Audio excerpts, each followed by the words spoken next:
નમસ્કાર મિત્રો, અમારી ચેનલમાં આજે તમારું બધા લોકોનું સ્વાગત છે. આજે આપણે હૃદયકુંજના જે પાસાઓ છે એના વિશે આપણે ચર્ચા કરીશું. અમે બંને મિત્રો, અમારી સાથે છે રાજભાઈ ગોસ્વામી. એમને હૃદયકુંજના પાસા વિશે આપણે થોડીક માહિતી લઈશું. તો રાજભાઈ, આપણે હૃદયકુંજના પાસા વિશે થોડુંક ડિટેલમાં જણાવો ને તમે. હૃદયકુંજ જે છે તે આનંદાલયનો એક પ્રકલ્પ છે, જે આનંદાલય કરીને એક સંસ્થા ચાલે છે. તેની અંદર ચરિત્ર નિર્માજનું શીલવત્તા સર્વોત્તમ એનું સૂત્ર છે. તો તેની અંદર 52 મણકા છે. મણકા એટલે એવા 52 પાસાઓ કે જેની અંદરથી જીવન ખરેખર સાર્થક કઈ રીતે થાય, ચરિત્રવાન કઈ રીતે બનાય, ખરેખર ચરિત્રવાન જે વ્યક્તિ હોય તેની અંદર કેવા કેવા ગુણો હોય, તો એ ગુણોની જે ગુણો હોય તેની 52 ગુણોની લિસ્ટ છે. તો આ લિસ્ટને જે સાથે લઈને ચાલે ને તે આ મણકા. તો એમાંથી થોડા ઘણા મણકા છે આજે આપણે આ પોડકાસ્ટ દ્વારા જોઈશું. રાજભાઈ, આપણે હૃદયકુંજનો 31મો મણકો તમને યાદ છે? નિરહંકારી. હા હા હા હા હા યાદ છે ને? યાદ છે. તો નિરહંકારી વિશે 2-3 કહેજો ને. નિરહંકારીનું જે આપણે વાત કરીએ ને, તો એક એવો વ્યક્તિ કે જે અહંકાર વિનાનું છે. એવી રીતે બધી ચર્ચા થઈ હતી ક્લાસની અંદર જ્યારે આ મેં અભ્યાસ કરતા હતા આનો, તો ઘણા પાસાઓ નીકળ્યા. તેની અંદરથી કે એવો વ્યક્તિ કે જેને પોતાની કોઈ વાતનો અહંકાર ન હોય, જેને પોતાના વ્યક્તિત્વનો, પોતાના ચારિત્રનો, પોતાના વર્તન, વાણી, વ્યવહાર કોઈ જાતનો તેને અહંકાર ન હોય, ઘમંડ ન હોય, હું પણ ન હોય. એટલે કે આપણે એક એમાં વાત થઈ હતી કે જે વ્યક્તિ એમ કહે કે મને અહંકાર નથી, એ પણ એક જાતનો અહંકાર થયો. બરાબર રાજભાઈ. હવે પેલો મણકો જે છે ને, આપણે 35મો મણકો લોકનાયક. લોકનાયક વિશે થોડીક માહિતી આપો ને. લોકનાયકની છે ને, આપણે તમને યાદ હોય તો આપણે ડાંગ ગયા હતા NSS કેમ્પ દરમિયાન, ત્યારે લોકનાયક વિશે બહુ ગહન ચર્ચા થઈ હતી. આપણે તમને ખ્યાલ હોય તો ડિબેટ થઈ હતી. હા, ડિબેટ કરી હતી આપણે. લોકનાયકને ત્યારે છે ને બધા એવી હતી ખરેખર સાચું લોકનાયક શું, કોને કેવો લોકનાયક? આપણે એમાં ચર્ચામાં ડિબેટનો વિષય એવો હતો કે રાજનેતા અને લોકનાયકમાં તફાવત શું, બરાબર ને મિત્રો? એવું જ હતું. હા, તો તેની અંદર એવી વાત આવી હતી કે એક રાજનેતા હોય ને, રાજનેતા તેને પોતાના પદવીનો, પોતાના ખુરશીનો, પોતાના પૈસાનો, પોતાના ક્યાંક ને ક્યાંક પોતાનો સ્વાર્થ છુપાયેલો હોય છે. જ્યારે લોકનાયક હોય છે ને, તેને પોતાની પહેલા અન્યનો પરમાર્થની એની વૃત્તિ હોય, પોતાની જાત પહેલા અન્યનું જે કલ્યાણ વિચારતો હોય, જેની સહસર્જનની ભાવના હોય, જેનામાં જે સાથે લઈ ચાલતો હોય, સમાજની બધી સમસ્યાને પોતાની ગણતો હોય, સમાજની નાનામાં નાની જે પીડા હોય તે તેને ચૂકતી હોય, એ જે પોતાનું વ્યક્તિત્વથી જ અને કોઈ ફળની આશાથી નહીં પરંતુ લોક કલ્યાણના હેતુથી જે કાર્ય કરતો હોય એને લોકનાયક કહેવાય.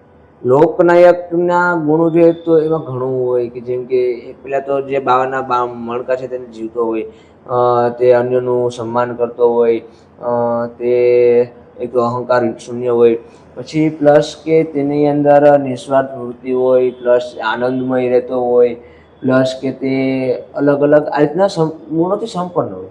આપણે જ્યારે આવા મહાન લોકનાયકની ચર્ચા કરીએ મિત્રો, તમને ખ્યાલ જ છે સ્વામી વિવેકાનંદ છે, વીર સાવરકર છે, મહાત્મા ગાંધી છે, સુભાષચંદ્ર બોઝ છે, આવા જે લોકનાયક, શંકરાચાર્ય, આપણે જે શાસ્ત્રોમાં જે શંકરાચાર્ય, એ બધા આ લોકનાયક હતા. તો આ બધાના ગુણો આપણે જોઈએ તો ક્યાંક ને ક્યાંક આપણા હૃદય સ્પર્શી જતા હોય. તેમની દ્રઢતા, તેમની મક્કમતા, તેને કરવું એટલે કરવું એ રીતે થતું હોય કે તેઓનું કમિટમેન્ટ પાકું હોય કે સમાજના પ્રત્યે આ મારે કામ કરવું છે તો કોઈ પણ કિંમત ચૂકવવા તૈયાર હોય, તત્પર હોય, હંમેશા આગેવાન હોય, કોઈ પણ કાર્ય હોય જ્યાં લોક કલ્યાણનું કાર્ય હોય. એટલે લોકનાયકની વ્યાખ્યા આપણે આ રીતે આપણે જોઈ હતી ત્યારે. તો સહસર્જન વિશે કંઈક કહી શકો છો તમે? સહસર્જનતા જેટલી આપણે વાત કરીએ એટલી ઓછી છે. ઓછી છે. કેમ કે અત્યારે આપણે જોઈએ કે આ સમયગાળાની અંદર સહસર્જન જ એક એવું બિંદુ છે કે એ બધે જોવા મળે.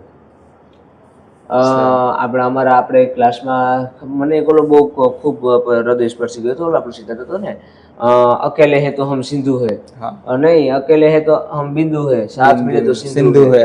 જોરદાર એક ખરેખર હૃદય સ્પર્શી ગયો હતો. એટલે એ રીતના કે પ્લસ કે ગુણની વાત સહસર્જક, તો આ જે વ્યક્તિ છે સહસર્જકનો ગુણ જેની અંદર વિકસેલો હોય, જેની અંદર આ પરોવાયેલો છે, જે પામી સાધી ગયો હોય આ ગુણને, તે ક્યારેય પોતાના એકલું કરવાને કે એકલું વિકાસને કે એકલું આગળ વધવાને કે પોતાની સફળતા, પોતાની કીર્તિ, તેનો વિચાર નથી કરતો. સહસર્જનમાં પોતાનો વિચાર નહીં થાય. એક સાચો સહસર્જક હોય તે શું કરે, પોતાની ટીમને આગળ લે, પોતાની ટીમ સાથે રહીને કામ કરે, પ્લસ કે તેના ટીમના દરેક વ્યક્તિને સમાન ભાવથી જુએ, કોઈ પ્રત્યે તેને રાગ દ્વેષ ના હોય, કોઈ પ્રત્યે તેને કે જરાય નાનામાં નાની પણ તેને પ્રોબ્લેમ ના હોય. તે બધા એટલે કોઈ પણ સાથે કાર્ય કરી શકે. સાચો સહસર્જક જે હોય એ કોઈ પણ વ્યક્તિ સાથે સરળતાથી કાર્ય કરી શકે, ખુશીથી કાર્ય કરી શકે અને એકદમ પરફેક્ટ આનંદમય અને ઉચ્ચ કોટીનું એ કાર્ય કરી શકે. એટલે આમાં જોઈએ ને તો એક નાની આપણે અત્યારે નાનું કાર્ય લઈએ, જેમ કે સમાજમાં કોઈ કાર્ય કરતા, તો એક શિક્ષક લઈએ, એક શિક્ષકની ટુકડી લઈએ, બરાબર. એક શિક્ષકથી માંડી અને દેશ ચલાવનાર રાજનેતા હોય, કોઈ પણ સમજી લો કે સાયકલની એક કંપનીથી માંડીને રોલ્સ રોયસનું શોરૂમ હોય, ત્યાં પણ કાર્ય જે થતું હોય તો સહસર્જક એટલે એવા વ્યક્તિ હોય જે બધાને સાથે લઈને ચાલતો હોય તો જ સંભવ છે, બાકી તે સંભવ નથી થતું. એ રીતનું સહસર્જકનું છે. એટલે અત્ર તત્ર સર્વત્ર આપણે આ સહસર્જક જ જોવા મળે. એ રીતનું છે. બરાબર. રાજભાઈ, રાષ્ટ્રપ્રેમ, રાષ્ટ્રપ્રેમનું તમને પ્રેમ, હવે આપણામાં તો માતૃપ્રેમ તો છે, પણ એની સાથે એક રાષ્ટ્રપ્રેમ વહે છે. આપણી નસ નસમાં રાષ્ટ્રપ્રેમ, રાષ્ટ્રાય સ્વાહા એમ કહીએ તો ચાલે. કે રાષ્ટ્રપ્રેમ પોતાની જે રાષ્ટ્ર છે તેના પ્રત્યે સમર્પિત, આખું જીવન સમર્પિત. એની આમ તો વ્યાખ્યા જ ન કરી શકીએ આપણે. એવો રાષ્ટ્રપ્રેમી વ્યક્તિ, એને રાષ્ટ્ર સિવાય કશું દેખાતું જ નથી. આપણે જોઈએ કે એક સૈનિક જે હોય, આપણે જોઈએ રાષ્ટ્રપ્રેમની પરાકાષ્ઠા એ પહોંચે. પરંતુ આપણે અત્યારે આપણે છે ને કે લઘુતા બાંધી બેઠા છીએ કે જે રાષ્ટ્ર માટે મરવા માટે તૈયાર થઈ જાય તે જ રાષ્ટ્રપ્રેમ છે. પરંતુ એવું નથી. રાષ્ટ્રપ્રેમ એટલે કે જે પોતાના રાષ્ટ્ર પ્રત્યે ઈમાનદાર રહે, ભ્રષ્ટાચાર ન કરે, સત્ય બોલે, કદી કોઈનું ખોટું ન કરે, ટ્રાફિક નિયમનું પાલન કરે. એટલે કેને કે પોતાનો સ્વાર્થ નથી, અન્યનું કલ્યાણ જોવે, કે માત્ર હાલો કોઈ જોતું નથી તો હું આ અનીતિનું કાર્ય કરું, એ નથી. ઉપરવાળો ભગવાન જોઈ છે. પોતાના રાષ્ટ્ર માટે કે મારા રાષ્ટ્રનું અહિત થાય છે કે મારા રાષ્ટ્રનું હિત થાય છે તેને ધ્યાનમાં રાખીને સદૈવ કાર્ય કરે. તે કોઈ પણ નાનામાં નાનું કાર્ય હોય કે કોઈ પણ મોટામાં મોટું કાર્ય હોય. સમજી લો કે આપણે એક સારી રીતે જ આપણે વ્યવસાય કરતા હોય, આપણે સત્યતાપૂર્વક આપણે સારી, કેમ કે એક બિઝનેસ એવી વસ્તુ છે કે છેતરપિંડી સૌથી વધુ થતી હોય, તો ત્યારે આપણે એને બધા આપણા જે મૂલ્યો છે તેને ધ્યાનમાં રાખીને બિઝનેસ કરીએ. આપણે કોઈ પોલિટિશિયન હોઈએ તો આપણે આપણું કાર્ય વ્યવસ્થિત રીતે કરીએ. આપણે પોલીસવાળા હોઈએ તો આપણે ભ્રષ્ટાચાર ન કરીએ અને તેનું આપણે જે આપણું કાર્ય છે તેને 100% સમર્પણ ભાવને 100% નિર્ભયતાથી કરવું. એટલે રાષ્ટ્રપ્રેમ એટલે ખાલી એવું નથી. હવે સમજી લો કે અત્યારે કોઈ પણ મૂંગા જીવ છે તો રસ્તામાં રખડતા હોય, તેના પ્રત્યે કોઈ કાર્ય કરું તો એ પણ રાષ્ટ્રપ્રેમ છે. હું કોઈનું મારાથી કશું દેશને અહિત થાય, મારાથી કશું ન થાય, એ પણ રાષ્ટ્રપ્રેમ છે. એટલે ખાલી રાષ્ટ્રપ્રેમ એક સીમિત નથી રહ્યું કે ખાલી સૈનિકોને એને જ. રાષ્ટ્રપ્રેમ એક વ્યાપક મુદ્દો છે. તેને ખરેખર તો વ્યાપક સ્તરે જ આપણે જોવો જોઈએ. એને નાનું જોવું જ ન જોઈએ, આપણે મોટા સ્તરે જ તેને જોવું જોઈએ. એ રીતનું છે અમિતભાઈ. બરાબર. બાકી તો તમારું શું કહેવું? રાષ્ટ્રપ્રેમનું હું કહું તો જેમાં જે તમારા શબ્દો છે જે ગ્લાસમાં ચલાવ્યું છે, જે આપણે વિક્રમભાઈએ એ મુદ્દો સમજાવ્યો છે, બરાબર છે, બરાબર છે. એક ખાલી છેલ્લું છે કે તમને જ પૂછવું છે કે તમારી પ્રેરણા મૂર્તિ કઈ છે? કોને તમે પ્રેરણા મૂર્તિ માનો છો? આ બી આપણા એક 100% વાત છે.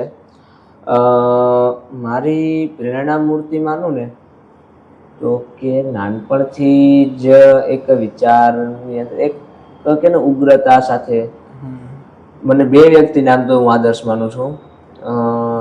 આમ તો જો કે બધા આદર્શ જ છે, મહાન વ્યક્તિ જે મહાન વ્યક્તિઓ છે, પણ ખાસ કરીને કે એક મહારાણા પ્રતાપ પ્લસ ચાણક્ય કે જેના વિચારો ચાણક્ય તેની બધાને પરિચિત જ હશે. તો ક્યાંક ને ક્યાંક એમના વિચારોનો અનુસરવાનો પ્રયત્ન કરું, એમના વિચારો વાંચું, લખું, જોઉં. એટલે ચાણક્ય અને જે મહારાણા પ્રતાપ છે તે એમની તો વાત ના થાય એ રીતનું છે બધું. બરાબર. થેન્ક યુ રાજભાઈ, તમે આઈકે આપણે હૃદય ગુંજના મનકાઓ સમજાયા. આ પાસાઓ જે છે બહુ સારી રીતે અને સરળ ભાષામાં સમજાયા, એ માટે તમારો આભાર. તો મિત્રો, આવા જ વિડીયો અને આવી જ નવી અવનવી માહિતી મેળવવા માટે અમારી સાથે બન્યા રહો.